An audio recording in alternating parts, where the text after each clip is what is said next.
जाणार आहे। आपण थेट जाऊयात आमचे प्रतिनिधी दिनेश दुखंडे यांच्याकडे। दिनेश, आज विरोधी पक्ष पुन्हा एकदा आपली ताकद दाखवणार आहे। राहुल गांधींनी पीपीडीच्या माध्यमातून ज्या काही मुद्दे मांडलेले आहेत, निवडणूक आयोगाला त्यांनी जाब विचारलाय, त्याची ही पहिली पायरी आहे की आता इथून मोर्चा निघणार आहे निवडणूक आयोगाच्या कार्यालयापर्यंत।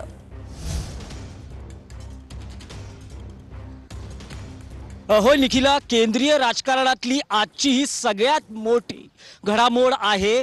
इंडिया अलायन्स, इंडिया आघाडीचा मोर्चा निघतो आहे संसद भवनातून केंद्रीय निवडणूक आयोगाच्या कार्यालयापर्यंत।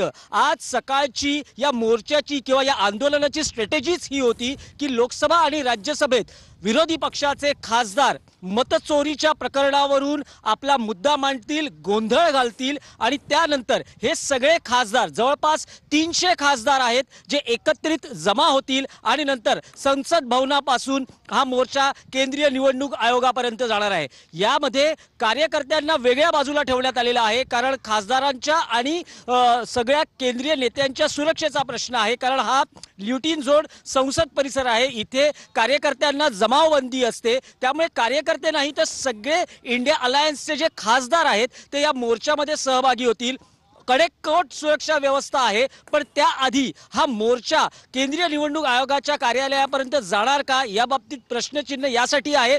त्यांना विजय चौक या परिसरात अडवलं जाईल आणि साधारण 30 खासदारांचं किंवा 30 नेत्यांचं शिष्टमंडळ हे केंद्रीय निवडणूक आयोगाची भेट घेतील आणि त्यांचा जो मुद्दा आहे, त्यांचे जे आरोप आहेत ते या केंद्रीय निवडणूक आयोगाच्या अधिकाऱ्यांपर्यंत, केंद्रीय निवडणूक आयुक्तांपर्यंत पोहोचवले जातील। ही आजच्या आंदोलनाची रूपरेषा आहे। याआधी आपण बघितलं तर गेल्या आठवड्यात साधारण 2 ते 3 दिवसांपूर्वी इंडिया ब्लॉकची बैठक होती, त्यामध्येही या आंदोलनाची रूपरेषा ठरली। या बैठकीआधी राहुल गांधी यांनी एक पॉवर पॉइंट प्रेझेंटेशन सादर केलं, ज्यात त्यांनी महाराष्ट्र आणि अन्य राज्यांमध्ये जी घराच्या बाहेर आपण पाहू शकतो की राहुल गांधी यांचा ताफा जो आहे तो सध्या आता त्यांच्या घरातून बाहेर पडलेला आहे आणि लोकसभेसाठी, पार्लमेंटकडे, संसदेकडे हा सगळा त्यांचा ताफा जो आहे तो या ठिकाणाहून निघालेले असल्याचं पाहायला मिळतं। थोड्याच वेळात राहुल गांधी यांच्या नेतृत्वात संसदेपासून ते निवडणूक आयोगापर्यंत संपूर्ण मोर्चा जो आहे मतांच्या चोरीच्या प्रकरणाकरता काढला जाणार आहे आणि आज आक्रमक पद्धतीने इंडिया आघाडीचे हे खासदार जे आहेत ते आंदोलन करताना आपल्याला पाहायला मिळतील। व्हिडिओ जर्नलिस्ट योगेश गुरवसह अक्षय मंकणी, TV9 मराठी, नवी दिल्ली।